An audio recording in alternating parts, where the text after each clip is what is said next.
네, 잠시 후 행복한 아침 그 법이 알고 싶다에서는 계단 오르내리기 운동을 했는데 전기값을 더 내라고 그랬다고. 네, 황당하죠. 이와 관련된 이야기 잠시 후에 자세히 나눠보도록 하겠고요. 이어지는 세대 공감 라떼는 마리아에서는 1999년 이 세기말 밀레니엄 버그 공포와 관련된 추억 토크 준비해놨습니다. 저희 잠시 후에 다시 돌아올게요.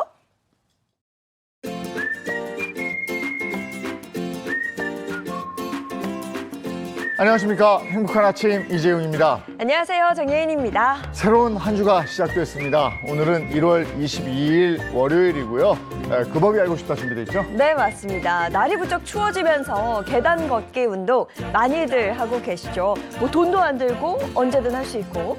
그런데 계단 걷기 운동을 하다가 같은 아파트 동주민으로부터 전기료를 더 내야 하는 게 아니냐는 민원을 들었다고 합니다. 어떻게 된 사연인지 잠시 후에 자세히 전해드리겠고요.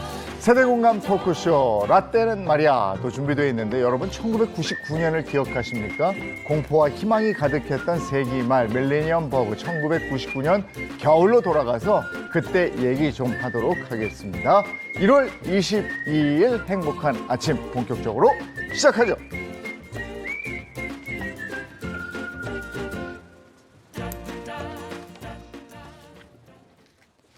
네, 화제 이슈를 발빠르게 전해드리는 모닝 브리핑부터 시작하겠습니다. 허주연 변호사와 함께합니다. 어서 오세요. 안녕하세요. 예, 이슈 전해주시죠.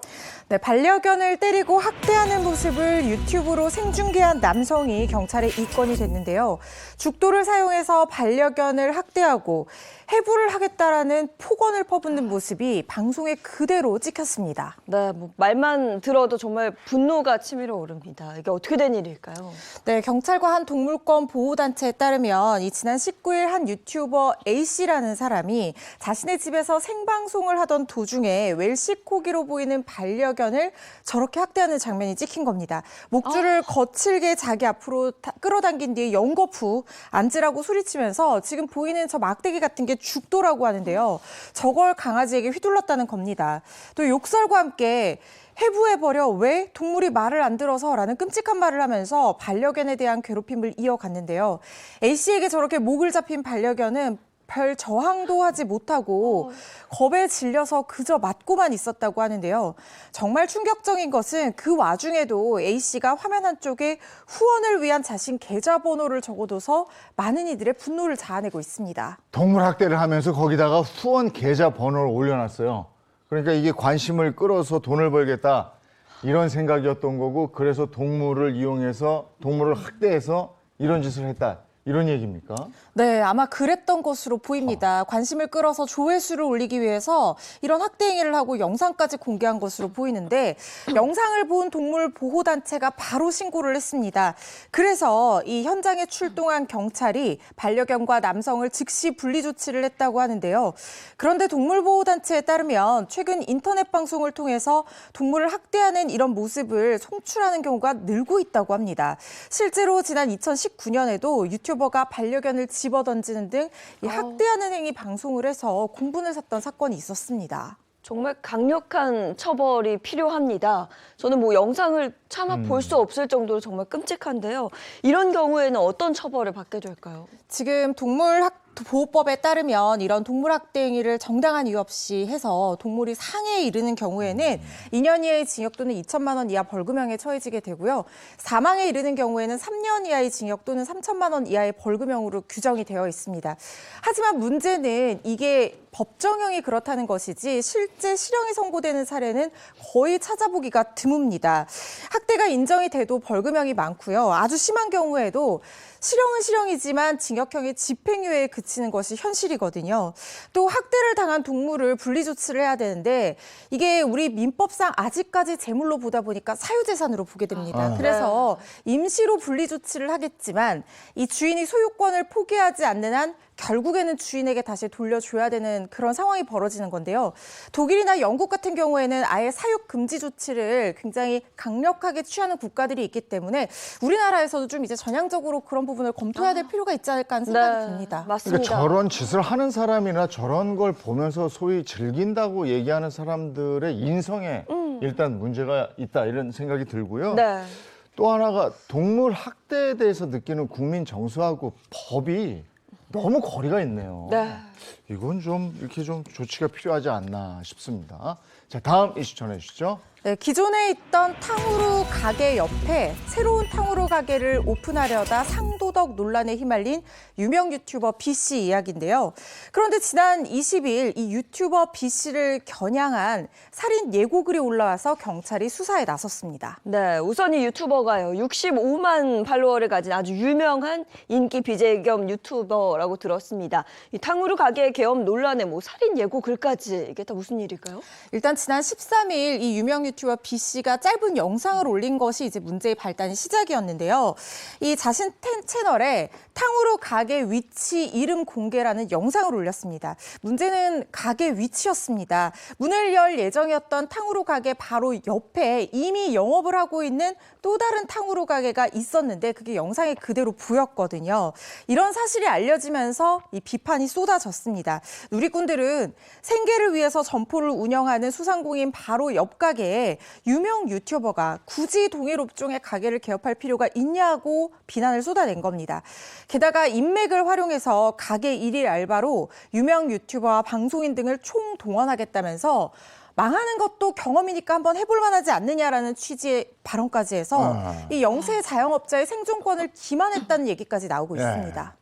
어쨌든 논란이 계속 되니까 이게 창업을 취소했다는 얘기죠. 근데 여기에 무슨 살인 유튜브를 살인하는 예고글 이거는 경찰 수사를 하고 있는 겁니까? 네, 지금 수사 진행 중인 상황인데요. 경기 남부경찰청 사이버수사과에서 수사를 진행하고 있습니다. 이 얘기에 따르면 20일 낮 12시 5분쯤 한 온라인 커뮤니티에 이 유튜브를 겨냥해서 가해를 하겠다 이런 살인 예고 글을 누군가 올렸다는 거예요. 신고를 받고 일단 경찰이 이 모처에 있던 유튜버와 가족들의 안위를 일단 확인을 했다라고 하고요. 해당 글을 올린 작성자의 신원을 확인하고 위치 추적에 나서는 등 이제 수사에 착수한 상황인데 문제의 이 살인 예고글은 지금은 삭제된 상태라고 합니다. 여러 가지 궁금한 게 있어요. 지금 뭐 유명 유튜버라는데 65만이라는데 탕후루 집을 거기다가 굳이 왜 내려고 했으며 네. 그걸 내겠다고 했더니 누군 또 살인을 예고하는 글을 이게 도대체 자초지종이 뭔지 지금 수사를 하고 있다니까. 네네. 예, 후속 발표가 있으면 한번 이것도 다시 다뤄볼 일입니다. 다음 이슈 전해주시죠. 네, 오태원 부산 북구청장이 기자 간담회에서 장애인 평생교육센터와 관련해서 이야기를 나누던 중에 발달장애인을 낳은 게 죄다라는 취지의 발언을 해서 논란을 빚고 있습니다. 장애인 학부모 단체는 정말 참담하고 눈물이 난다라고 하면서 연일 거센 비판을 쏟아내고 있습니다. 네, 참 뭐라 그쵸 할 말이 없습니다. 이게 어떻게 된 일인지 자세히 좀 짚어볼까요? 네, 지난 2022년 부산 강서구에 문을 연 이 발달장애인 평생교육센터에 대해서 먼저 말씀을 드리고 싶은데요. 이 센터는 성인 중증 발달장애인들을 교육하는 기관입니다. 국비나 시비의 지원 없이 오롯이 이 부산 강서구가 1년에 5억 원 예산을 투입해서 운영 지원을 해왔는데요. 하지만 예산난 때문에 올해 예산을 줄이는 등 어려움을 겪고 있는 가운데 지난 17일 이 부산 강서구와 북구가 합동으로 개최한 언론 간담회가 열렸습니다. 그 자리에서 이 시설의 존치에 관한 이야기를 나누던 중에 이 오 청장의 해당 발언이 나오게 된 건데요. 당시 오 북구청장은 국가의 발달장애인 돌봄 책임에 공감을 하면서 발달장애인의 부모가 도대체 무슨 죄가 있느냐의 취지를 대화를 주고받던 대목에서 죄가 있다면 제가 옮기기가 굉장히 민망한데요. 네. 죄가 있다면 안 낳아야 하는데 왜 낳았노 이렇게 대답을 했다고 합니다. 현장에 있었던 장애단체에 따르면 오 구청장 발언을 하는 순간 정적이 흘렀고 웅성거리는 사람들 사이로 자신의 문제를 인지한 듯이 오 구청장이 내가 말을 실수했다라는 취지로 급히 발언을 하면서 수습을 하기는 했다고 합니다. 본인은 실언이다 실수다 하지만 그 자리가 지금 구청장이라는 자리에 있는 분이 지금 공식 석상에서 이런 얘기를 한 거잖아요. 야, 이게 그냥 실수로 그냥 지나갈까 싶네요. 네, 장애 아동과 그 부모들에 대한 기본적인 공감이나 배려 자체가 없었다고 생각을 하고요. 이해도 되지 않은 상황에서 이런 말을 한 것이 아닌가 하는 생각이 듭니다. 비난이 이어지고 있는데요. 오 구청장 한 언론과의 인터뷰에서 부모 입장에서 안타까운 마음에 건강한 아이가 태어나면 좋겠다는 취지였다. 편견이나 폄훼 의도가 아니었다라고 해명을 했지만 장애인 자녀를 둔 부모들은 그렇지 않죠. 누구든 간에 소중한 생명입니다. 했습니다. 그런데 죄라고 얘기를 하다니요. 참담하고 눈물이 난다라고 부모들이 얘기를 하고 있고요. 행정가로서 장애인의 존재 자체를 부정하는 그 말 자체가 너무나 잘못했다 이렇게 비판을 했는데요. 특히 오 구청장이 속한 부산 북구는 지난달 지자체 장애인 복지 사업 2년 연속 우수기관 선정 보도 자료를 내기도 했습니다. 전국 17개 시도 및 229개 시군구를 대상으로 보건복지부가 주관하는 2023년 장애인 복지 사업 평가에서 2년 연속 우수 지자체로 선정이 돼서 기관 표창까지 받았다고 알리기도 했습니다. 야, 이 상처받은 발달 장애인 부모 그리고 발달 장애인 씻을 수 없는 상처를 입었을 텐데 이거 네. 어떻게 치유해 주실 건지 참. 아이고. 자, 다음 미션 해주시죠. 네, 한 호텔 이용객이 일부러 이 호텔 지하 주차장에서 차량 이동 통로를 막은 채 주차를 해놓고 사라져서 주차장이 마비되는 일이 벌어져 공분을 사고 있습니다. 아니, 이 사람은 또 어떻게 이런 일을 한 겁니까? 이동해야 되는데 거기다가 차를 막아놨어요? 네, 한 온라인 커뮤니티에 올라온 글인데요. 이야기는 이 토요일 밤 9시 40분쯤으로 거슬러 올라갑니다. 강원도 속초시 한 호텔 주차장에서 근무한다는 C씨 얘기에 따르면 주말인데다가 날씨마저 악천후여서 주차장이 이미 만차인 상황이었다고 하는데요. 그때 호텔 객실의 소유자 또는 이 입주자로 추정되는 문제의 차주가 왔다고 합니다.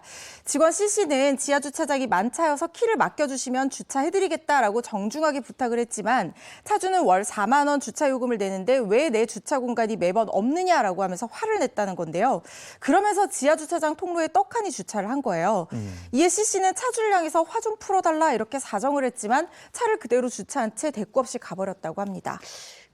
저희가 뭐 이런 관련된 기사 볼 때마다 항상 하는 말인데 그 상식선이라는 네. 게 있거든요. 네. 뭐 본인이 화난 마음은 알겠습니다만 다른 주차한 사람들 일단 네. 나가야 되고 생활을 해야 되는데 이렇게 그냥 통로를 점령해버리면 다른 차들은 뭐 나가지도 들어가지도 못하는 상황이 되는 거잖아요. 그렇죠. 이 차량 한 대 때문에 지하 주차장 이용객이 모두 불편을 겪었다고 하는데요. 정말 엉망이 됐다고 합니다. 사연을 접한 누리꾼들 강경 대응을 권유하면서 업무방해로 고소해라. 자기가 짜증난다고 남들이 피해보라는 건 뭐냐라는 등의 비난을 쏟아내고 있습니다. 저거 어떻게 하는 방법이 없나요? 지난번에도 저런 일이 있었는데 뭐 차를 건드려서 훼손하면 뭐 걸리고 어쩌고 뭐 물어줘야 법이 된다 뭐 뭐 이런 거. 그렇다는데 네네. 이거 아직도 안 고쳐졌나? 그런 모양인데요. 네. 저거 생각 같아서 들어다가 그냥 어디다 갖다 놨으면 좋겠는데 그러지도 못했다는 거예요. 네. 아이고 참 답답합니다. 모닝 브리핑 오늘 여기서 마치겠습니다. 허지연 변호사와 함께했습니다. 고맙습니다. 고맙습니다.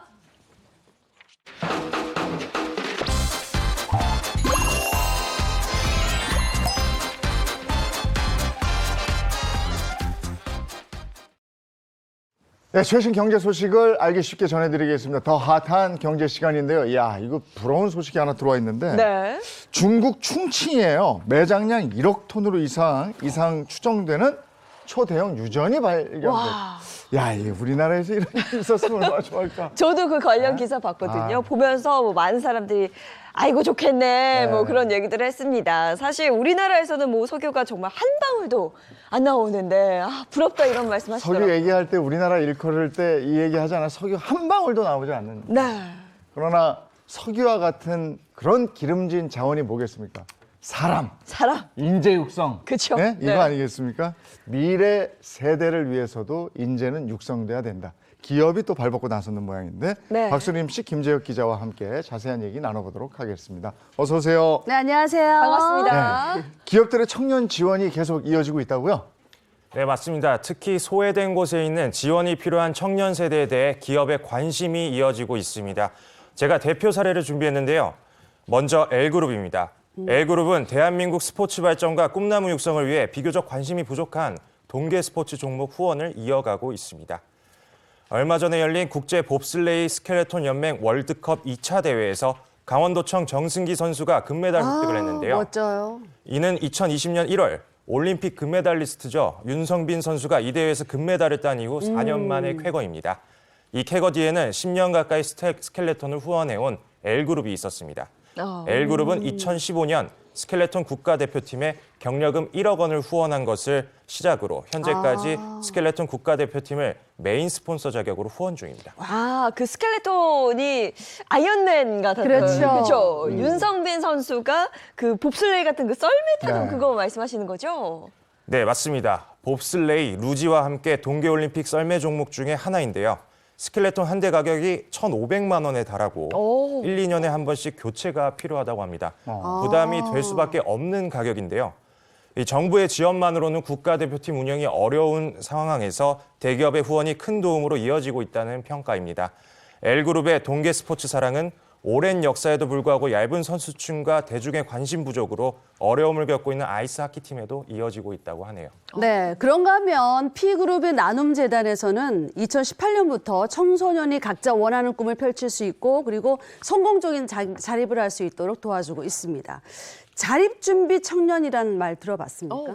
이게 이제 그 시설에 있다가 요컨대 아동 양육 시설, 공동 생활 가정이라든지 가정 위탁 이런 보호를 받다가 18세 이후에는 스스로 자립해야 되는데 이 그 청소년들을 자립 준비 청년 그렇죠. 이렇게 얘기하는데 야, 얼마나 막막하겠어요. 네. 지원하는 게 굉장히 중요하죠.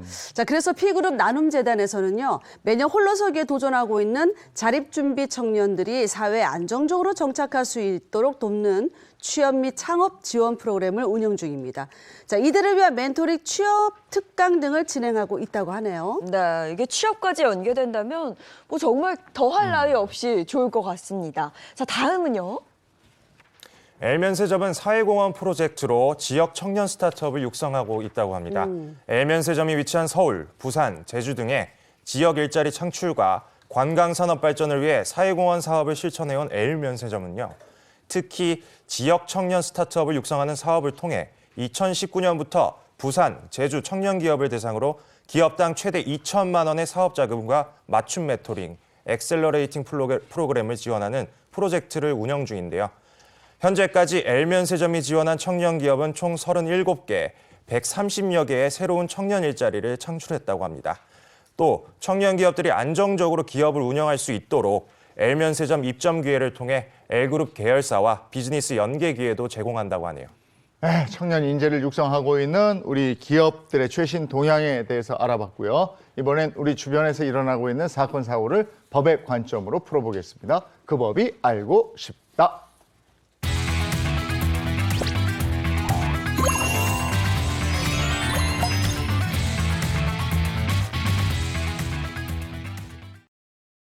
네, 월요일을 유쾌하게 열어주는 분입니다. 이호선 상담심리 전문가 어서 오세요. 안녕하세요. 반갑습니다. 반갑습니다. 그리고 오늘도 유용한 법을 알려주실 조세영 변호사 또 허주연 변호사 함께합니다. 반갑습니다. 안녕하세요. 네, 김재혁 기자 첫 번째 주제부터 알아보고 갈까요?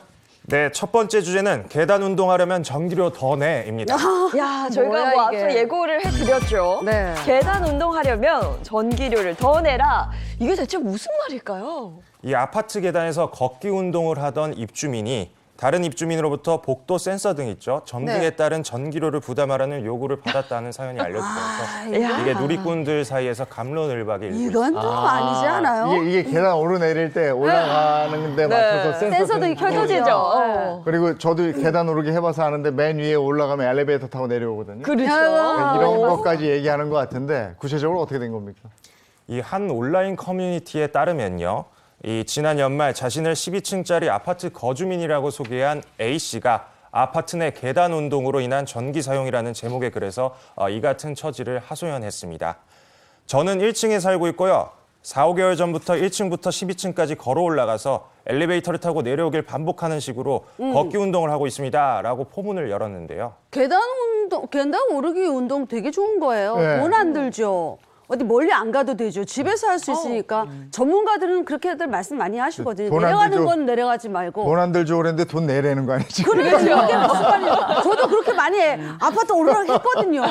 이게 무슨 야. 얘기냐고요. 수림 씨처럼 네. 손흥민 선수도 이 계단 오르기 운동을 했다고 하고요. 아. 영화 기생충의 조여정 씨 같은 경우에도 네. 운동을 못한 날에는 꼭 아파트 계단 오르기로 운동거든요. 네, 네. 운동을 한다고 합니다. 사실 이게 건강 비결이자 몸매 관리 비법에 요즘 계단 오르기 꼭 같이 연결돼서 나오거든요. 아니 이거 좋다는 건 이제 다들 아는 거고. 네. 어디 회사 같은 데서는 오히려 권장하죠. 이거 맞아요. 요만큼 올라가려면 칼로리 소모가 뭐 어떻게 되고 몇 응원 칼로리 문구 된다. 화이팅 뭐 이런 거 써 있고 계단 걷기 운동들 많이 권유해요 요즘에는. 그렇죠. 아니, 실제 제가 이제 어떤 건물에 갔는데 그 계단이 좀 많았거든요. 근데 계단에 올라가다 보면 계단 그 사이 틈에 왜 몇 칼로리 칼로리, 몇 줄어든다 칼로리. 있잖아요. 맞아요. 제일 꼭대기 올라가면 무병장수 이렇게 써 있더라고요. 근데 실제로 실제로 미국의 툴레인 대학교의 공중보건 열대의학대학원에서 실제 45만 8,860명 우와. 엄청난 인원을 대상으로 해서 매일 50계단, 그러니까 약 5층이죠. 여기에 해당되는 이 실험을 계속적으로 하면서 이 사람들의 건강 상태를 봤더니 심혈관 질환 발병률이 최대 20%까지 와. 낮아진다. 이런 결과가 지난해 10월에 발표된 적이 있습니다. 45만 명의 데이터를 기반으로 한 결과고 지난 10월이면 얼마 안 되잖아요. 얼마 안 됐죠. 그럼 이거 신뢰성이 더 가는 거죠. 더 걷고 싶죠. 계단 그렇죠. 오르고 싶죠. 근데 사실 우리가 계단 올라보신 네. 분들은 아실 겁니다. 숨이 턱에 차요. 아 힘들어. 다리가 정말 뽀개지는 것 같습니다. 후들후들거려져. 그렇죠. 네. 근데 실제 이게 짧은 시간 안에 폭발적으로 에너지를 사용할 수 있는 이런 운동이기 때문에 우리가 심혈관 건강을 끌어올릴 수 있는 아주 효율적인 방법이고, 나는 운동을 하고 싶은데 내가 운동할 시간이 없어 그렇죠. 하는 분들에게 의사들이 가장 적극적으로 권하는 운동이 바로 이 계단 오르기 운동이거든요. 근데 이렇게 좋은 건강에 도움이 되는 운동이 뭐가 도대체 문제겠어요? 뭐가 문제냐고. 뭐가. 이 계단 운동을 하던 A 씨가 어느 날 같은 아파트에 거주하던 60대 입주민 B 씨와 엘리베이터를 타게 됐는데요. 이런 말을 듣게 됩니다. 아니 본인 운동을 위해서 계단 오를 때마다 센서 등이 켜지게 하고 내려올 때 엘리베이터 이용해서 내려오면서 아니 공동 전기료를 발생시키는 문제에 대해서 어떻게 생각하세요? 이게 옳은 행동이라 생각하세요?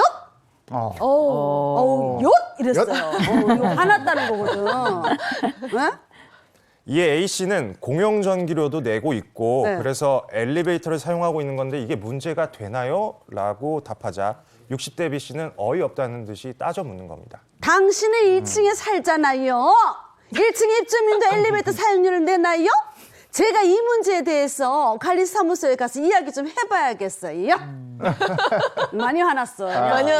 이웃이잖아, 이웃. 네. 네. 참고로 1층에 살아도 엘리베이터 요금이 포함된 공동 전기료를 내고 있다는 A 씨. 그렇다면 운동할 때마다 켜지는 센서 등 전기 요금이 문제라는 건데요. 야, 그거 갑자기 궁금하네. 센서 등 그거 켜지는데 도대체 얼마의 돈이 드는 건지. 네네. 그리고 어떻게 민원을 제기한 건지 그 그렇지. 뒷얘기 좀 듣고 싶네요. 문제는 다음 날 진짜 이제 관리사무소 직원이 찾아와 이 문제를 거론한 겁니다. 예, 관리사무소 직원은 B 씨가 관리사무소에 와서 1시간 넘게 민원을 넣고 갔다며 이 계단 운동을 인한 부당 이득을 취하고 있다고 주장하는 건데요. A 씨가 계단 운동을 하면서 부당 이득을 취하고 있다. 이게 A 씨 입주민 60대 A 씨 B 씨 입주민 B 씨의 60대, 주장인 건가요? 60대 입주민 예, B 씨. 네, 맞습니다. 관리사무소 직원은 너무 죄송하지만 너무 강력하게 민원을 넣어서 찾아오지 않을 수 없었다며 혹시 계속 운동을 할 거라면 옆 라인에서 하는 건 어떻겠냐고 권유를 하는 거예요. 뭐야? 혹시 여러분 생각은 어떠신가요? 그러니까 이 옆라인에 가면 이제 50대 C 씨가 나. 그 옆라인은 70대 B 씨가 나타나고. 돈이 아니잖아. 아, 야, 그러니까 이거? 이게 난감한 거예요. 사실 관리사무소 직원도 어이가 없겠죠? 그렇죠? 그래서 뭐 궁여지책으로 이렇게 갈등을 피하기 위한 방법을 제시한 건데 이게 맞나 싶어요, 정말. 그러게. 근데 A 씨가 언제 운동을 하느냐 이것도 중요하거든요. 네. 밤 늦은 시간에 음악을 들으면서 막 쿵쾅거리면 시끄럽게 올라가거나 그럼 강아지 있는 집은 사람 발자국 소리 듣고 막 짖거든요. 이렇게 시끄럽게 한 게 아니라 이게 전기료 때문에 이런 거라면 이건 좀 생각해봐야 될 것 같아요. 제가 볼 때는 이분은 그 A 씨가 싫었던 거예요. 그냥 마음에 안 들었던 거죠. 살 빠지는 게 얼굴이 싫었어? 마음에 안 들었든지 말투가 마음에 안 들었든지 뭐 마음에 안 들었든지 다른 일이 있어. 그러지 않고서 어떻게 이런 일이. 그래. 근데 저희가 궁금한 건 그 뒤가 어떻게 됐느냐. 그렇죠. 그게 궁금해요. 네, 이후에 60대 B 씨가 A 씨를 직접 찾아와서 관리사무소에서 한 얘기 들었냐 이렇게 물었다는 겁니다. 이 A 씨가 저도 공용전기료와 엘리베이터 사용료를 내고 있으니 피해를 드리는 것 같지 않다고 하자 그럼 공영 전기료를 계속 써가면서 계단 운동을 하겠다는 거예요? 아니 어린 사람이 어쩜 그렇게 경우가 없어? 어른이 얘기하면 알겠습니다 하면 될 것이지. 이에 A, 진짜 화났어. 많이 났어요.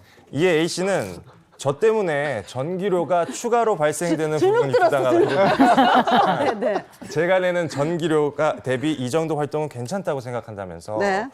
정말 계단을 이용함으로써 추가로 발생되는 전기료를 더 내야 하는 것이냐고 누리꾼들에게 물었습니다. 그리고 이어서 혹시라도 B 씨가 한 번 더 민원을 넣게 된다면 이번에는 내가 역으로 B 씨에 대해 소방법 위반으로 민원을 넣으려고 한다면서요. B 씨가 항상 집 앞에서 무언가를 충전하고 있는데 혹시 이거 어머. 아시는 분 있으면 알려달라 이렇게. 웬일이야, 웬일이야. 뭐예요? 충전 저건 뭐예요? 저게 뭐예요? 그 인색이야? 대용량 배터리를 충전 중인 걸로. 웬일이야. 그래요? 저것도 안 되는 거잖아요. 그렇게 아니 따지면. 저거를 집에서 해야지. 저 복도 전기 공용 전기 가지고 저걸 나빴어. 한다는 거 아니에요? 많이 먹는 거 아니에요, 전기 그럼 좀? 공공 나빴어. 전기요금이 올라간다 이런 얘기를 본인이 글쎄 이게 좀- 근데 어? 그런데 말입니다. 이 센서 등이 한 번씩 켜질 때마다 얼마의 전기 요금이 나가는지 이게 궁금하지 말입니다. 얼마가 들까요? 1원? 아닙니다. 0.001원이 든다고 합니다. 에너지관리공단 분석에 따르면 네. 1kW시 그러니까 1000W시당 전기요금이 100원 정도를 기준으로 계산을 하면요. 네. 센서 등을 한 번 켤 때마다 약 0.001원 정도의 전기료가 발생한다는 것을 추론할 수 있다고 하네요. 야, 참 이게 1원도 아니고 10원도 아니고 0.001원이에요. 001원. 네, 그리고 이 아파트가 12층 아파트라고 했거든요. 근데 한 층에 센서 등이 2개 있다 이렇게 가정을 해보면 12층까지 올라갈 때 24번 센서 등이 다 켜진다고 했을 때 켜지는 거고 그렇게 되면은 0.024원 정도가 되는 건데요. 14원도 아니고. 자, A씨가 하루에 운동할 때마다 5번 정도 이 오르락내리락 반복을 했다고 해요. 이걸 계산을 해보면 또 이 계산해? 운동을 할 때마다 센서 등 전기요금이 0.12원이 되는 거고요. 이거를 A씨가 정말 근면 성실하게 비가 오나 눈이 오나 빠지지 않고 매일매일 30일 왔다 갔다 동안? 5번씩 하루에 반복을 했다라고 가정을 해보면 0.12원 곱하기 한 달 하면 한 달에 3.6원 전기료가 된다고 합니다. 3.6원. 아니 한 달에 3.6원인데 지금 부당이익이라고 얘기를 한 거거든요. 이게 부당이익, 법률에서 말하는 부당이익의 개념과 우리가 생각하는 것과 같은지 좀 궁금한데요. 법과 상식이 크게 다르지 않겠죠. 일단 법률상 말하는 부당이익은 법률상 원인 없이 다른 사람의 노무 또는 재산으로 내가 이득을 취할 때 그걸 법률상 부당이득이라고 표현을 합니다. 네. 이게 참 진짜 황당한 사건이네요. 그렇죠. 저도 황당합니다. 사실 제가 법과 상식이 다르지 않다고 말씀드린 이유도 바로 네네. 그런 부분인데요. 사실 1층에 살면서 엘리베이터를 이용할 일이 없는 주민 A씨가 자기 집으로 가기 위한 이동을 위한 수단인 계단을 원래의 목적이 아니라 운동을 하는데 바꾸어서 사용을 하고 있고 그렇게 되면서 쓰지 않아도 되는 전기료를 매달 3.6원 발생을 시키고 있으니까 이 민원을 넣은 주민은 그게 부당이득이다. 법률상 원인 없이 원래 목적대로 사용 수익하지 않으면서 쓸데없이 전기료 나가게 하는 거 아니냐 이 주장을 하고 있는 거거든요. 그렇게 아주 원칙대로만 따지면 그냥 이론상 AI처럼 그렇게만 따지면 뭐 부당이득이라고 볼 수는 있겠지만 이 주민 A씨는 하나만 알고 둘은 모르는 겁니다. 오, 궁금합니다. 하나만 알고 둘은 모른다. 어떤 뭐죠? 얘기예요? 법이 말하는 원리 원칙도 결국에는 우리의 상식과 경험칙에서 어긋나지 않는 것들을 기본으로 하고 있거든요. 네. 상식이 합당한 공평과 정의의 관념을 말하는 것이 바로 법리라는 것입니다. 크게 벗어나지 않아요. 설령 그렇기 때문에 자신의 권리라고 하더라도 오로지 상대방에게 고통을 줄 목적으로 이걸 오남용을 하게 되면 권리 남용이라고 봐서 이걸 법에서 이렇게 권리를 쓰는 것을 허용을 하지 않고 있어요. 그렇기 때문에 3.6원을 세대수로 나누게 되면 실제 이 주민이 보는 손해가 그렇게 크지도 않잖아요. 그걸 가지고 부당이득 운운하면서 운동을 못하게 한다거나 이걸 뭐 법적으로 어떻게 하겠다. 이 주장은 상식에도 맞지 않고 법으로도 받아들여지기 어려운 주장이라는 생각입니다.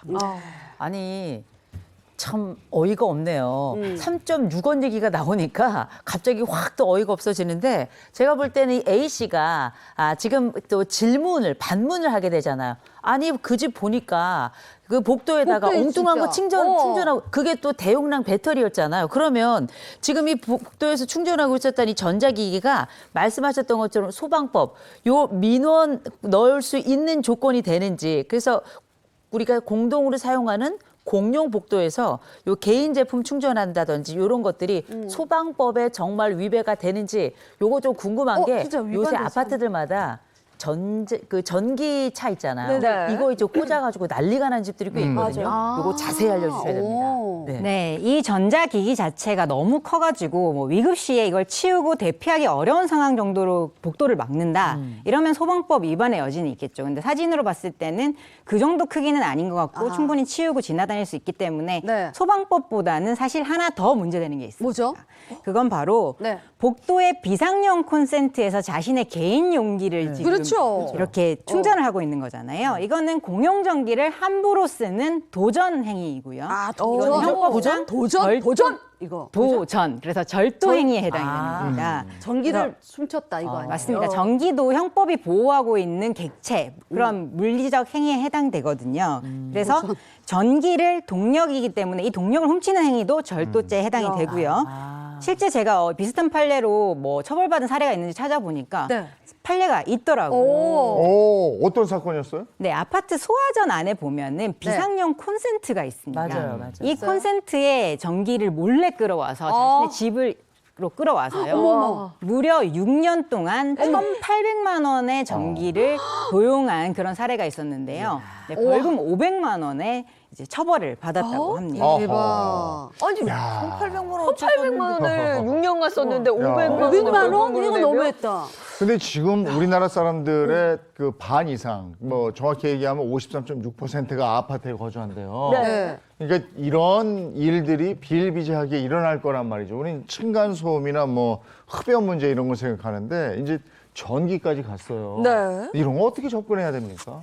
이게 층간소음 같은 경우에는 워낙 문제가 오래되기도 했고 여러 가지 분쟁이 많이 발생하기 때문에 다양한 좀 규제 방안이나 객관적인 특정 기준 이런 것들이 마련이 되어 있습니다. 특히 작년에 주택법이 개정이 됐어요. 그래서 49데시벨 이게 그냥 말소리 정도라고 하거든요. 네네. 빗소리가 55데시벨 정도가 아. 되니까 그렇게 높은 큰 소리는 아니죠. 그런데 45데시벨 이하로 층간소음 기준을 마련을 해놓고 이 기준을 충족을 하지 못하면 준공 승인을 내주지 않기로 했다는 거예요. 그러니까 이게 기본적으로 집의 구조 자체를 개선할 수 있는 방안이 마련이 됐다고 보시면 될 것 같고 그렇게 해서 제대로 기준을 충족할 때까지 보안 시공해라 이걸 의무화했습니다. 그리고 층간소음 같은 경우에는 데시벨로 측정이 가능하잖아요. 그래서 문제가 생기면 뭐 이웃 사이 분쟁 조정센터라든가 뭐 소송으로 가도 위자료가 큰 액수는 아니지만 피해 자체를 인정하는 데는 크게 어려움은 없어요. 하지만 흡연, 이 냄새 문제 이건 정말 애매합니다. 특히 음식 문제는 누군가에게는 고향의 냄새인데 그렇지. 나한테는 너무 불쾌한 냄새가 네. 날 맞아. 수 그럴 수 있거든요. 있어. 그래서 이 부분은 정말 서로 좀 배려하고 이해하는 부분이 좀 필요한 부분입니다. 네. 맞아요. 그리고 뭐 흡연은 사실 건강과 직결되는 문제여서 맞아요. 특히 어린아이 키우는 집은 위아래 집들이 진짜 고통스럽다고 하더라고요. 당연하죠. 그렇죠. 정말 이웃에 대한 배려가 절실한 것이 바로 이 흡연 냄새 이 문제인데요. 그 외에도 사실 뭐 주차십이라든가 뭐 이런 공동주택이 좁은 공간에 몰려서 살다 보니까 정말 산적한 문제들이 있거든요.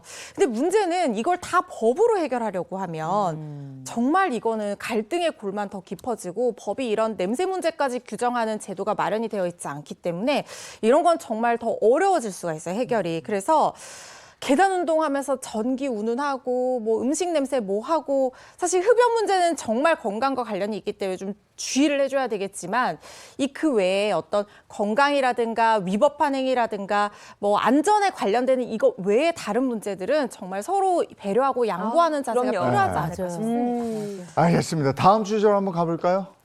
네, 두 번째 주제는 결혼 앞둔 여자친구가 아이 둘 유부녀였다. 야, 이건 문제가 좀 심하게 될 것 같아요. 네. 알고 보니 유부녀였다. 이게 어떻게 된 일일까요? 자, 이해를 돕기 위해 사연을 꽁트로 준비해봤습니다. 한 여자에게 푹 빠진 미혼남 역할은 이재영 님이 하시고 저는 미혼남의 친누나 역할하고요.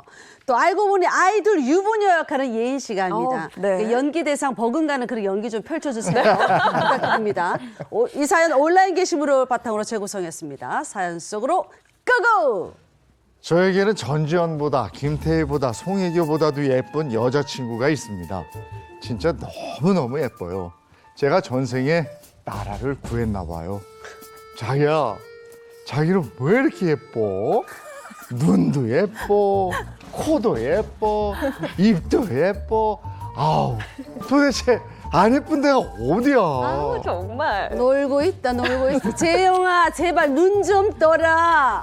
넌 도대체 눈이 있는 거니 없는 거니 객관적으로 그 정도는 아니다, 내가 봤을 때. 형님, 아이 죄송해요. 아이 자기야, 나 어머나. 부끄럽게 왜 그래 진짜. 이거 봐, 이거 봐. 예쁜데 애교까지 있잖아. 아유, 예인아. 내가 너 때문에 정말 미치겠다. 어? 우리 날 잡자. 누나, 우리 결혼할 거야. 아니, 예, 만난 지 5개월밖에 안 됐는데 무슨 결혼이니? 아무리 눈이 멀어도 그렇지. 결혼이 장난이니? 평생 함께할 사람이면 좀 더 신중하게 봄, 여름, 가을, 겨울 사계절은 만나봐야 되지 않겠니? 누나. 예인아, 예, 예인아. 답답해. 나는 예인이 너뿐이야. 난 다시 태어나고, 다시 태어나도 예인이 같이 예쁘고 착하고 완벽한 여자를 만날 수는 없을 거야. 자기야, 내가 그렇게 좋아? 근데 내가 아픔이 한 번 있잖아. 자기가 너무 좋고 자기에 대한 확신은 1000%거든? 근데 나도 두 번째 결혼은 조금 신중하고 싶어. 자기야, 걱정하지 마. 내가 상처 주는 일 절대 없을 거야. 그렇지. 첫 번째 결혼 잘못한 거 그게 자기 탓이야? 그놈 탓이지. 그 나쁜 놈. 응? 처음부터 나를 만났어야지. 나를 만나서 결혼했으면 이혼할 일도 없고 상처받을 일도 없고 그랬을 텐데. 우리 왜 이제 야, 그런 얘기 나가서 좀 하면 안 되게 우리 집에서 왜 얘기하니, 그걸? 내가 자기 아픔 다 지워줄게. 빨리 쉬고 올리자. 응? 참 정말 감동이야. 이제 왜 내 앞에 나타난 거야? 몰라. 진짜 나 자기를 만나고 또 사랑받고 사랑을 주려고 내가 이 세상에 태어났나 봐. 허니, 나의 영원한 허니. 미쳤어. 네 미쳤어. 아니, 눈이 멀었어. 네, 맞습니다. 어쩌면 제가 정말 눈이 돌았는지 모르겠습니다. 그땐 정말 그녀밖에 보이지 않았어요. 주변에 어떤 걱정의 말도 잔소리, 질투로만 느껴졌어요. 그런데 어느 날 제 눈이 완전 돌아버리는 일이 발생했어요. 우연히 그녀의 휴대폰을 보게 된 겁니다. 이게 뭐지? 아니, 자기 멀티 계정 써? 왜 했냐면 그 회사 사람들이 자기한테 관심이 너무 많은 거야. 내가 재혼이잖아. 아니 얼마나 수근거리는지 몰라. 알지 그 우리나라 사람들 그 오지랖. 정말. 아니, 근데 이 애들 사진은 뭐야? 그리고 이 남자는 뭐야? 전 남편. 이거 왜 안 지워졌지? 이거 나 분명히 지웠는데. 아니 근데 이게 최근에 올린 사진인데 이게 지금 3일 전에 올린 건데? 너 정체가 뭐야? 아니 자기야 진정하고 일단 저기 내 말 좀 잠깐 들어봐. 아니 진정은 내가 지금 진정하게 생겼냐고. 제 눈에는 전지현보다 김태희보다 송혜교보다 예쁜 그녀가 알고 보니 아이를 2명이나 둔 유부녀로 저랑 바람을 피우고 있었던 겁니다. 그러니까 제가 내연남이 됐던 거죠. 어떻게 그 예쁜 얼굴로 그럴 수가 있죠. 최근까지도 남편과 아이들과 행복하게 여행을 다니면서 한쪽에서는 저와 결혼 준비를 하고 있었던 겁니다. 더군다나 여자친구는 최근 제 아이를 가진 뒤에 의견도 묻지 않고 낙태를 했다는 사실도 알게 됐습니다. 충격이 너무 커서 이제 다시 여자를 믿지 못할 것 같은데 혹시 그녀에게 정신적 피해 청구 소송을 혹시 할 수 있을까요? 제가 도저히 살아갈 수가 없습니다. 도와주세요. 이랬습니다. 이 여자 너무했다. 장혜인 씨 너무했다. 제가요? 아니, 애도 있고 남편도 있으면서 바람까지 피우고 또 결혼 준비까지 하고 있었으니까 이 여자 정말 잘못한 거예요. 그러니까요. 특히 최근 뭐 가족들과 그러니까 아이와 남편과 여행 사진을 올릴 정도면 맞아. 남편과 사이도 뭐 나쁘지 않다는 건데 이거 어떻게 된 사건이에요? 이 여성분이 어떤 의도로 남편을 놔두고 다른 미혼 남성을 만났는지는 잘 모르겠습니다. 진실은 이 여성분만이 알겠죠. 근데 팩트는 남편과 2아이가 있는 유부녀가 깨톡 멀티 계정을 사용해 돌싱이라고 속인 채 미혼 남성 C씨를 만났다는 사실. 아유. 그리고 이 C씨와의 성관계를 통해 최근 임신도 했고 네. 상대방의 동의도 없이 낙태를 했다는 사실인데요. 어떡해. 근데 남성분은 정신적인 고통을 호소하고 있고 정신적 피해 소송을 하고 싶다 이런 상황인데 가능합니까? 네, 유부녀가 이혼녀라고 속이고 교제를 하고 그리고 성관계까지 가졌다면 정신적 손해배상 청구 소송 가능합니다. 그럼 이걸 뭘로 걸어요? 이게 성적 자기 결정권이라는 권리가 있거든요. 이 부분을 침해당했다고 보는 겁니다. 그래서 어떤 사람이 자기가 결혼한 사실을 숨긴 채 미혼 또는 이혼한 싱글이라고 믿게 하고 성관계를 갖는 방법으로 상대방의 성적 자기 결정권을 침해하게 되면 법원은 피고는 원고에게 그 정신적 손해배상으로 얼마를 배상하라 이런 판결을 내릴 수가 있다는 겁니다. 실제로 수원지방법원에서 이런 사건이 있었어요. 원고는 20대 미혼 여성이었고 네. 피고는 기혼 남성이었는데 미혼이라고 속이고 원고를 만났습니다. 원피고는 술집에서 처음 만나서 교제를 시작했고 이제 많이 친해져서 네. 성관계도 갖고 일반적인 연인 관계로 지냈었는데요. 네. 원고는 당연히 미혼 남성이라고 믿었기 때문에 네. 결혼 반지까지 보러 다니고 부모님께는 이 남자가 나랑 결혼할 남자친구다라고 그렇죠. 소개까지 했다고 합니다. 아이고. 그런데 뒤늦게 이 남성의 배우자가 SNS 메시지를 보내오면서 이 사람이 내 남편이다라고 알려왔기 때문에 결국 그 사실을 알게 됐고요. 이 원고는 자기가 결혼 준비까지 한 남자친구가 유부남이었다는 사실을 알고 너무 큰 상심을 갖게 돼서 이제 우울증 진단까지 받게 됐다고 아이고. 합니다. 네. 이거 이 법원은 이 피고가 미혼인 여성에게 자신이 미혼 남성이라고 믿게 하고 성관계까지 그렇죠. 가졌기 때문에 네. 이거는 원고의 성적 자기 결정권을 침해하는 불법 행위에 해당된다라고 판단을 했습니다. 네. 이거 위자료도 청구할 수 있는 거죠? 이거 얼마나 청구할 수 있을까요? 이게 이제 정신적인 고통에 대한 손해배상이기 때문에 이걸 객관화하기는 쉽지는 않습니다. 그렇지만 우리가 미혼인 상태에서 교제를 할 때는 결혼을 가능성을 염두에 두고 교제를 하고 그럼요. 있잖아요. 네. 그런데 이걸 속였다라고 하는 것은 내 성적인 어떤 자기 결정권을 침해했다는 불법 행위로 보는 거예요.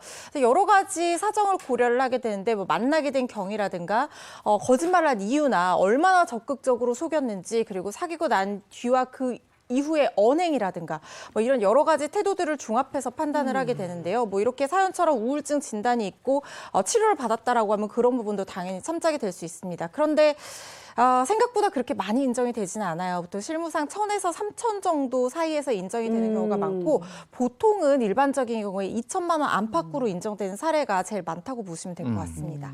진짜 사랑했던 사이에서 아이를 뭐 상의도 없이 지웠다. 그것도 굉장히 큰 충격이거든요. 근데 상의 없이 낙태를 했을 경우에 이것도 위자료 청구 소송할 수 있는 거 아닌가요? 네, 그 부분도 가능한데요. 일단 형법상 낙태죄라는 조항이 있긴 한데 이 헌법 불합치 결정을 받은 바 있기 때문에 형사상 처벌을 받지는 않게 됩니다.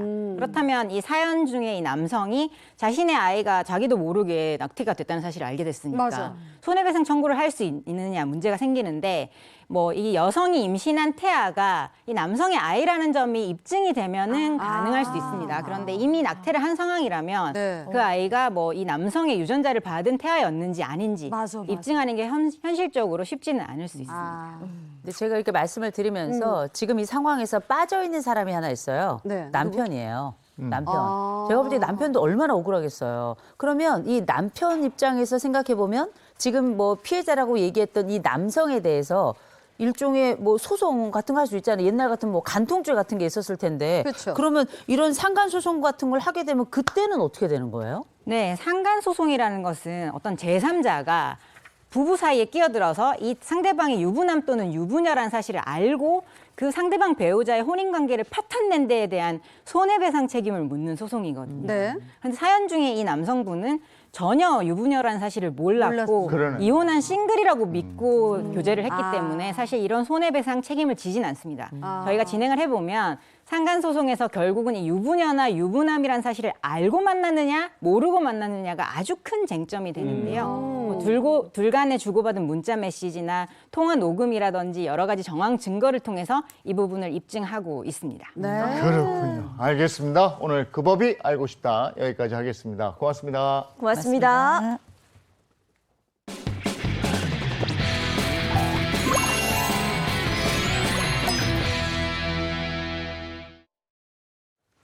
자, 라떼는 네. 마리아 이제 시작해 봐야겠죠. 오늘은 예고해드린 데도 1999년으로 가겠습니다. 1999년에서 2000년. 이제 20세기에서 21세기로 가는 그런 단계에서 여러 가지 얘기가 있었단 말이죠. 24년 됐습니다, 벌써. 네. 장혜인 아나운서는 그때 어떻게 몇 살에? 저요. 저는 그때 어렸죠. 사실 9살에서 10살 넘어가는 그때였던 것 같아요. 김재혁 기자는 어땠죠?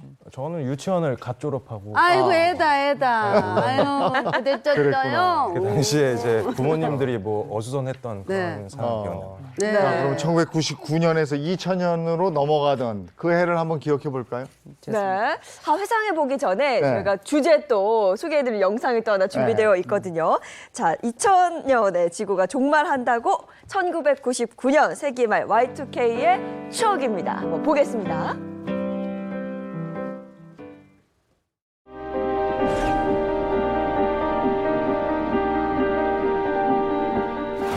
만약에 진짜 지구 종말이 온다면 여러분의 마지막 날 뭘 하고 싶으세요?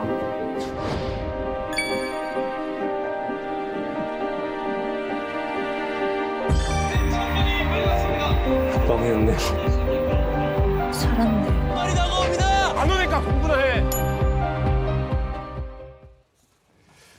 그때 진짜 다들 그냥 그대로 잘 넘어갈까? 네. 아니면 뭐 이상한 종교 집단 이런 게 많이 생겨나고 막 맞아 그러지 맞아 않았어요? 그때? 그랬었어요. 뭐 지금 아까 사진 보셨죠? 노스트라다무스가 나왔습니다. 네. 이게 멸망이 될 것인가 말 것인가 고민도 굉장히 많았는데 그때 당시 사실 저희 입장에서는 그때가 우리가 1900 몇 년 이렇게 쓰다가 2000년대로 이제 넘어가잖아요. 네. 저는 그 2000 몇 년 얘기하는 게 한 10년 적응이 되는데 한 10년 걸리더라고요. 근데 그때 생각해 보면 지금이야 뭐 24년 지나서 아무것도 아니지만 그때는 이게 굉장히 가슴이 부풀기도 하고 동시에 약간 두렵기도 했는데 가슴이 부풀었던 것 중에 하나는 뭐냐면 밀레니엄 베이비란 말이 있었어요. 맞아. 그래가지고 그때 뭐 애가 0시에 태어났을 때 뭐 신문이다 뭐 난리가 났었습니다.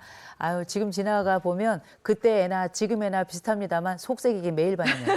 아니 근데 그때 그 애가 지금 24살 아니에요? 그렇죠. 24년이니까. 근데 한켠에는 새천년에 대한 두려움이 좀 있었어요. 새천년 오기 전에 진짜 맞아요. 종말되면 어떡하지? 그래.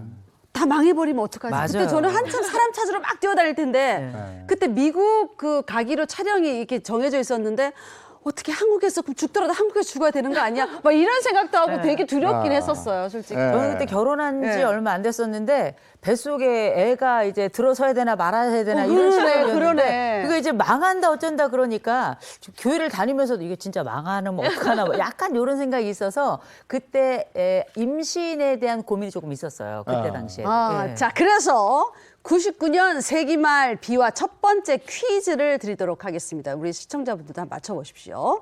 1990년대 후반 종말론에 관한 예언과 소문이 난무했습니다.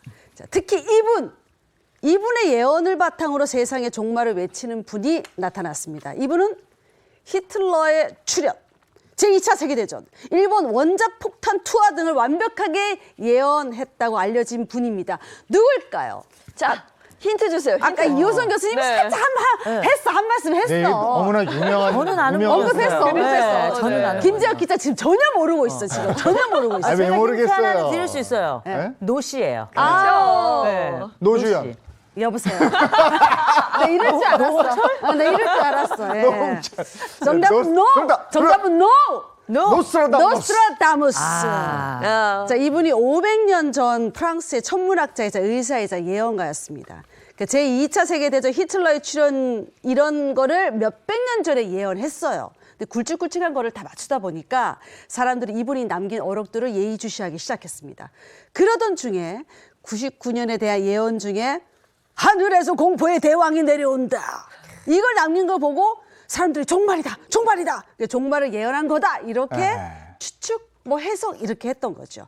그러면 1999년 종말설의 힘이 실렸던 것 같습니다. 뭐 하늘에서 공포의 대왕이 한마디. 내려온다. 뭐 이걸 그렇죠. 해석해서 공포의 대왕은 원자탄이다. 뭐 세계 대전이 일어나 3차 대전이 뭐 그렇죠. 어쩌고 저쩌고 뭐 네. 이런 얘기도 있었고 난리였죠. 아유, 근데 그거 외에도 다양한 종말설, 무슨 멸망설. 멸망설 이런 것들이 있었단 말이에요. 그때 뉴스에서 엄청 들썩들썩했던 게 뭐냐면 네. 정말 그때 모두가 휴거를 하느냐 네. 이런 게 날려서 맞아. 그때 사이비 종교 집단들에게 다들 카메라가 굉장히 관심을 가지고 들이댔던 그때 기억이 있는데 그때가 왜 그렇게 세기말 종말에 대한 두려움이 컸었는가 생각해 보면 우리나라가 그때 한참 IMF였어요. 굉장히 어려운 때였습니다. 그런데다가 그때 당시 세기말에 우리나라뿐만 아니라 전 세계적으로 출판, 영화 할 것 없이 다 세계 종말에 대한 영화들이 어마어마하게 쏟아졌어요. 그랬죠. 그래서 여러분 영화 중에 아마겟돈이라고 혹시 기억하시죠? 아, 네네. 기억하시죠? 그 영화도 마찬가지로 엄청난 유성이 아주 빠른 속도로 지구를 향해서 돌진해 온다. 맞아, 그때 맞아. 지구하고 이게 충돌을 하면서 지구는 멸망 위기에 빠진다. 그러면서 주인공이 짜잔 나서서 세상을 구한다. 뭐 이런 거였잖아요.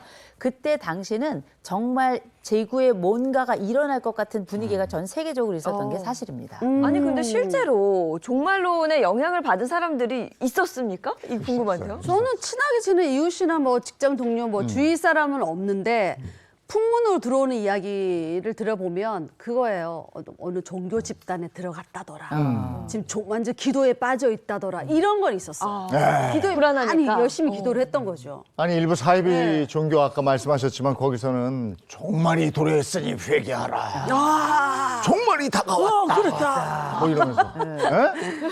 예? 그 영어로 하지 않았을까요? 재산 다 팔아라. 뭐 이러면서.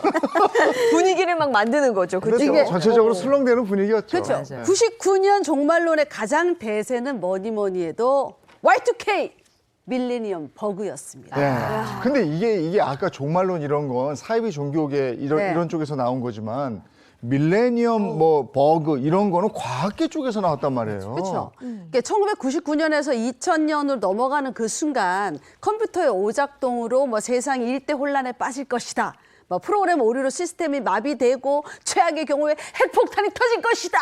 이런 얘기 너무 많았어요. 진짜. 지금 생각하면 그거 별거 아니고 요즘 세대 사람들이 생각하면 이렇게 얘기할 겁니다. 장난하세요? 뭐 이럴 수 있죠. 근데 그때는 정말 심각했어요. 다 멈추는 줄 알았다니까요. 근데 장인 아나운서는 워낙에 어렸을 때니까 뭐 기억나는 건 없을 것 저는 같아요. 잘 기억이 사실 나지 않고요. 네. 저희 부모님은 만약에 그때 막 난리가 났으면 기억이 날 텐데 네. 그렇지도 않았죠. 그렇지 않아요. 흥분했죠. 네, 그냥 차분하셨던 것 같아요. 기억이 안 나요. 근데 그때 이제 제일 걱정이 됐던 것은 전 그때 직장 생활하고 있을 때니까 1999년 12월 31일에서 2000년 1월 1일로 넘어가는 그 땡 가정에 네. 컴퓨터 대란이 일어난다. 그래. 어? 그래서 지금 저 사무실마다 컴퓨터 다 꺼놓고 맞아. 대비해야 된다. 맞아, 막 이런 맞아. 것 때문에. 네, 있었어요. 네. 네. 과거엔 연도를 표기할 때 88 올림픽처럼요. 마지막 두 자리를 썼습니다. 이런 식이면 2000년이면 00년이 되죠. 네. 초창기 컴퓨터 프로그램도 메모리 용량을 줄이기 위해 네 자리 연도 표기 중 앞에 19는 생략하고 뒤 두 자리만 사용했거든요. 이 때문에 2000년을 1900으로 오인해 버그가 발생할 수 있다는 게 공포의 핵심이었습니다. 이것을 이제 밀레니엄 버그 혹은 Y2K라고 했죠. Y는 연도, 숫자 2, K는 천을 뜻하는 킬로를 뜻하는 말로 널리 쓰였습니다. 밀레니엄 버그, 그러니까 Y2K로 이런 문제가 발생할 것이다. 그런 예상을 좀 한 거예요. 그러니까 99년에서 2000년으로 넘어가는 그 순간에 컴퓨터가 오작동되면서 대재앙이 닥칠 수도 있다. 네. 또 먼저 핵미사일을 조종하는 컴퓨터가 오작동을 막 일으켜가지고 핵미사일이 발사될 수 있다. 이런 썰부터 시작해가지고 네. 원자력 발전소에서 오작동이 일어나가지고 전력 공급이 다 끊어지는 거야. 그리고 방사능 누출 사고가 일어날 수도 있다. 이런 썰까지 막 나오기 시작했어요. 그때 심지어는 이때 분위기를 타서 3차 대전이 이때 일어난다. 이런 얘기도 있었고요. 그리고 뭐 교통 시스템 완전히 다 붕괴된다. 이런 얘기도 있었는데 심지어 가요계에서는 Y2K라는 그룹도 있었습니다. 그렇지. 아니 그리고 왜 그거 있었어요.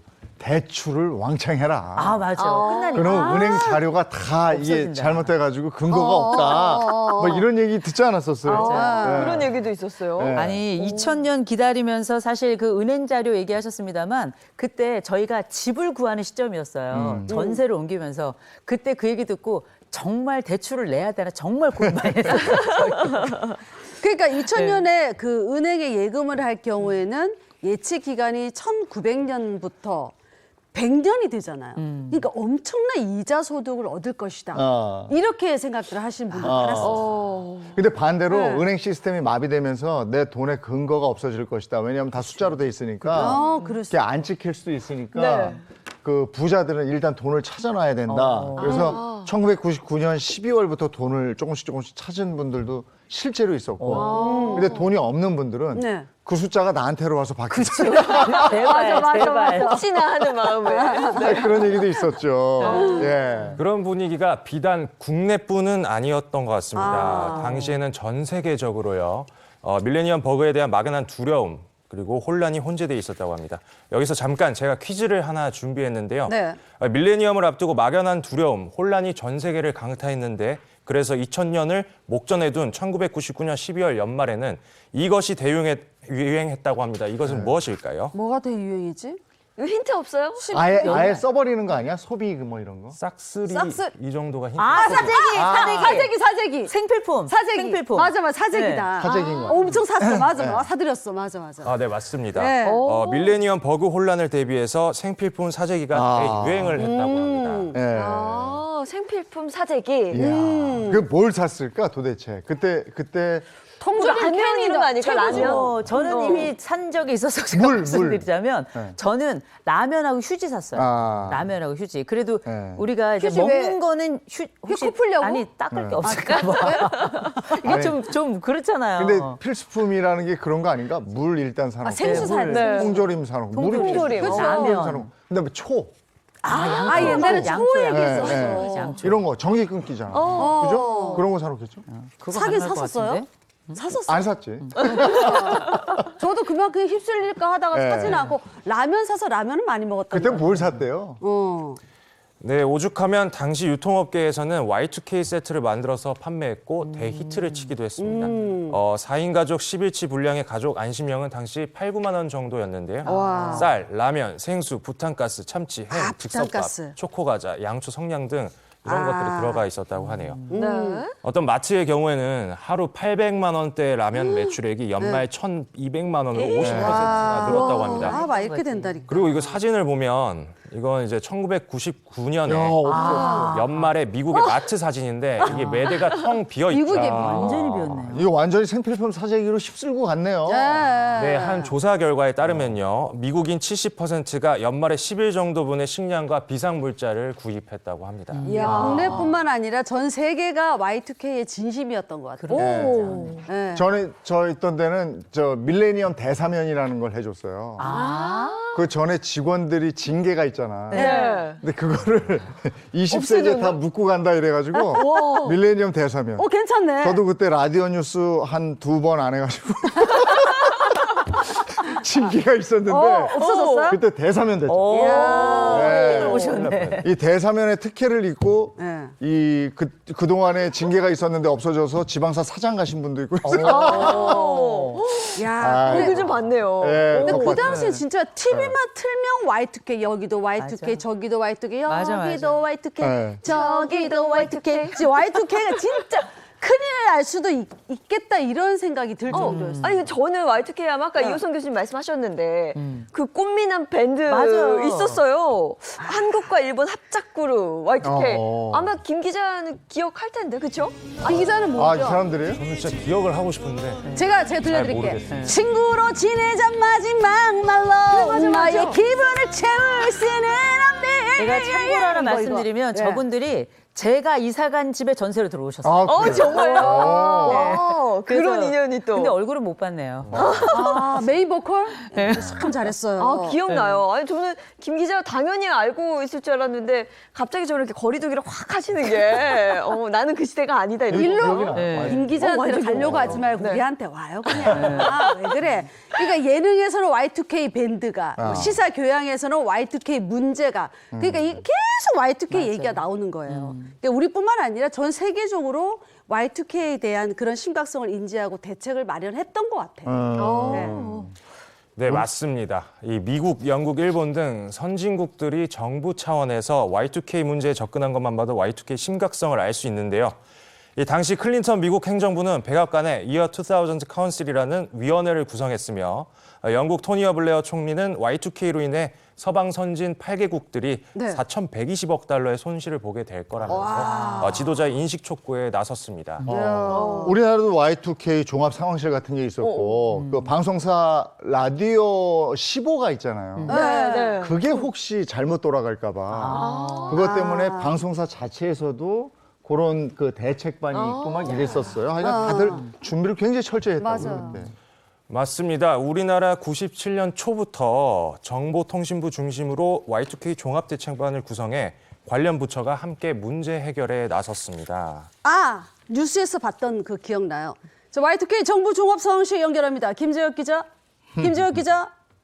네, Y2K 정부 종합 상황실에 나와 있는 김재혁 기자입니다. 지금 이곳은 새천년을 앞두고 최종 점검에 돌입했습니다. 본인도 하면서 아, 우리 김재욱 기자 잘한다. 훌륭해요. 그래. 우리 채널 A의 윤사마 우리 김재욱 기자. 네, 여기서 제가 퀴즈 하나 준비했습니다. 네. 자, 맞출 준비 됐으면 자 지금부터 문제 들어갑니다. 자, 1999년 세기말 비화입니다. 네.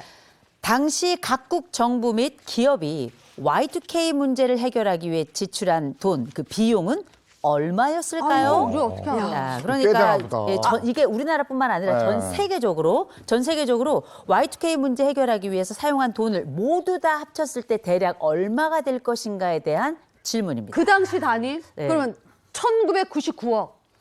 아니 조단위로 갈 조단일 거야. 것 같아요. 아니, 세계니까. 이거는 조단위. 1999억 달러. 전 그럼 너무 많나? 세계니까 조 아니면 경이야. 조나 그 정도예요? 그 당시인데? 전 세계는.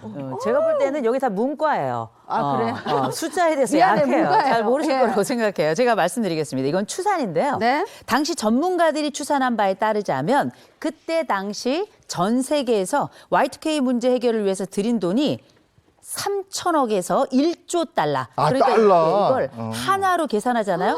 400조에서 1,330조. 그래, 진짜네. 전 세계는. 와, 1조 달러니까. 지금으로 따져보면, 와. 어마어마하죠. 와, 진짜 어마어마한데요? 이렇게 전 세계 각 정부에서는 막대한 돈을 들여 Y2K 문제를 해결하려고 전력을 다합니다. 네. 국내에서 Y2K를 해결하기 위한 노력들을 보면요.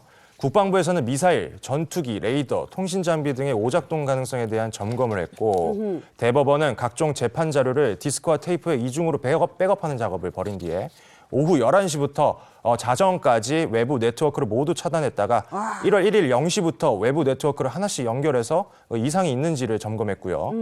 법무부는 출입국, 보호관찰, 교정부문 등 모든 분야에서 Y2K 문제가 발생할 수 있는 프로그램을 수정하고 폐기하고 대체하고 이렇게 각 부처에서 하나하나 점검을 다 했다고 합니다. 야, 이렇게 철저하게 대책 마련하고 준비를 한 거예요. 네. 그럼에도 막 사재기 열풍이 있었다는 건 다들 마음 한켠에는 두려움이 있었다는 건데.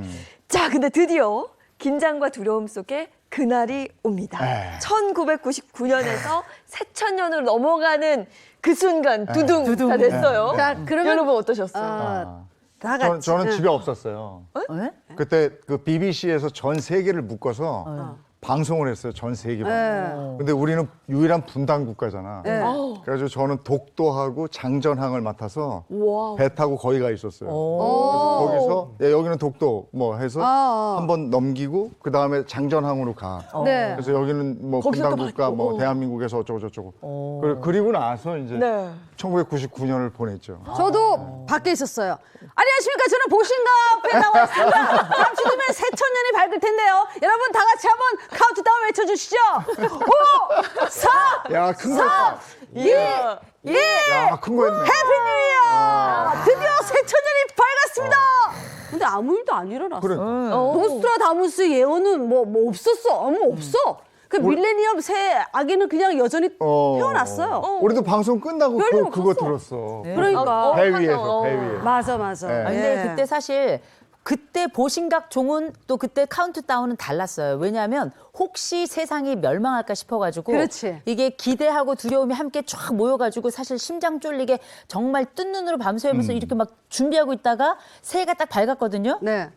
아무 일도 안 아무 일도 일어나는 거야. 없었어. 그래가지고 저는 TV 끄고 바로 저 잤잖아요. 그러니까 너무 똑같은 하루가 시작이 됐고 그다음에 진짜 웃기는 것은 그 장전한 배 위에서 네. 이제 방송 다 마친 다음에 이거 소임 씨가 했던 이거 했잖아. 그러니까 거기서 우리들끼리 빵 폭죽 터뜨리고 막 이랬어. 네. 야, 회쳐 먹었어요? 그랬더니 왜 다들 옛날 애인들한테 이렇게 전화들을 야. 아니 왜 전화해서 울고 있고 막 이렇게.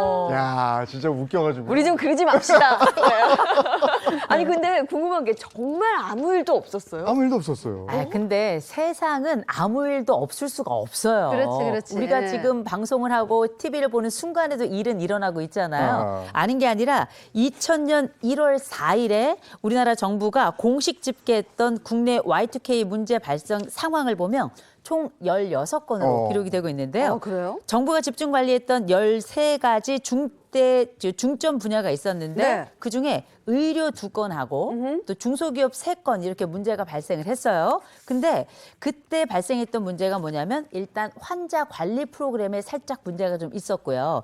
또 이 자동화 시스템에서 약간 오류가 발생을 하긴 했는데 이 피해는 크지 않았다라는 게 정부 발표였고 나머지 그럼 11건은 어땠는가? 이제 그게 뭐냐? 아파트 난방 제어 장치 작동 정지 이런 문제가 하나 있었고 또 비디오 대리점의 판매 시점 정보 관리 이걸 이제 포스라고 부르는데 네. 요 시스템 오류가 있어가지고 뭐 크게 문제는 없었던 거죠. 그래서 원래 국가적 재난이 있을 것이다라고 예측했던 부분이 있었는데 이런 부분은 이제 완화가 될 거고요.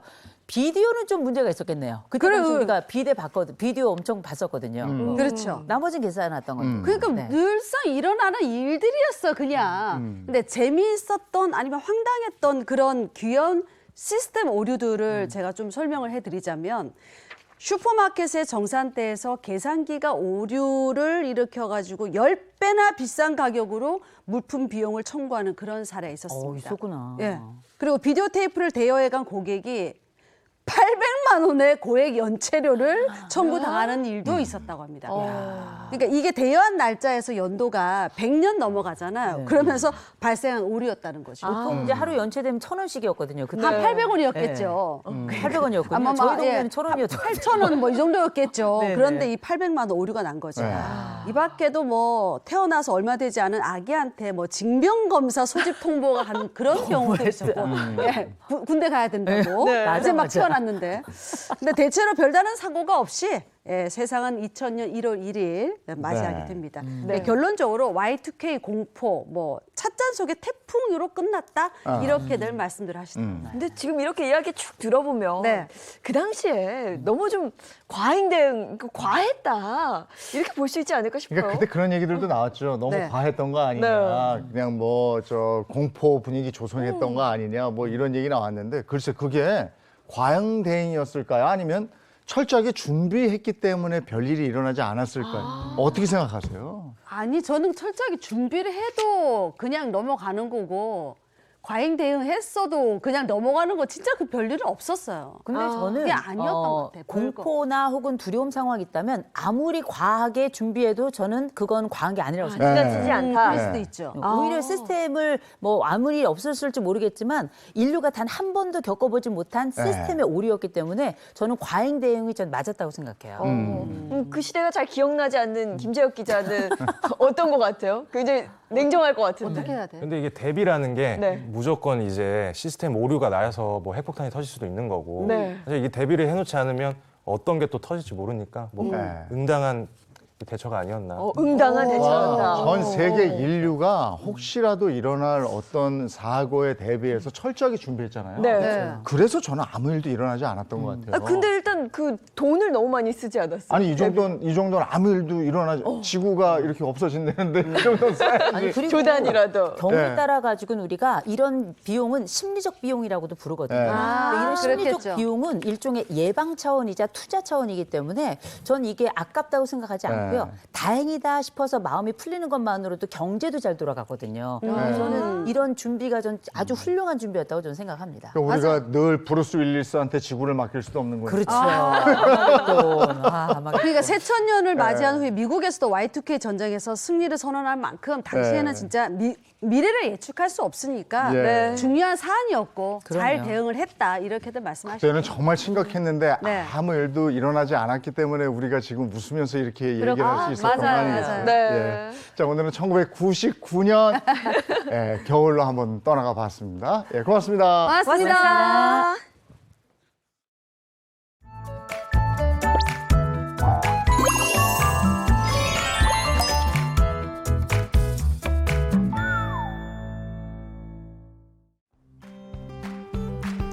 안녕하세요. 마지연입니다. 전국에 기습 한파가 찾아왔습니다. 아침 기온이 어제보다 5도에서 10도 더 떨어졌는데요. 칼바람이 불면서 체감 온도는 더 낮겠습니다. 오늘 나가실 때는 옷차림 든든히 해주시고요. 방한용품도 챙겨주시기 바랍니다. 현재 중북부 지역에는 한파특보가 내려져 있습니다. 한파 피해 없도록 대비를 잘 해주셔야겠는데요. 수도관과 보일러가 얼지 않도록 미리 점검해 주시고요. 또 어린이나 노약자분들은 외출을 자제하시는 게 좋겠습니다. 네, 오늘은 한낮에도 종일 영하권에 머물면서 추운 날씨가 이어지겠습니다. 서울은 영하 6도 예상되고요. 대전은 영하 4도, 대구는 0도에 그치겠습니다.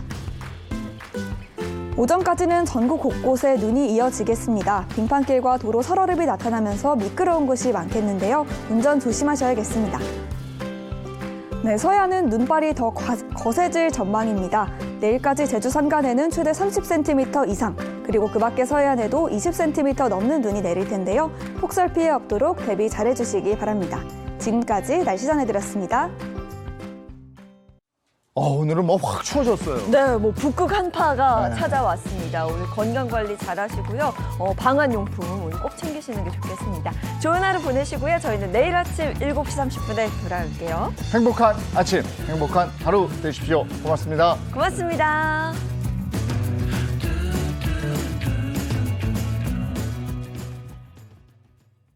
채널 A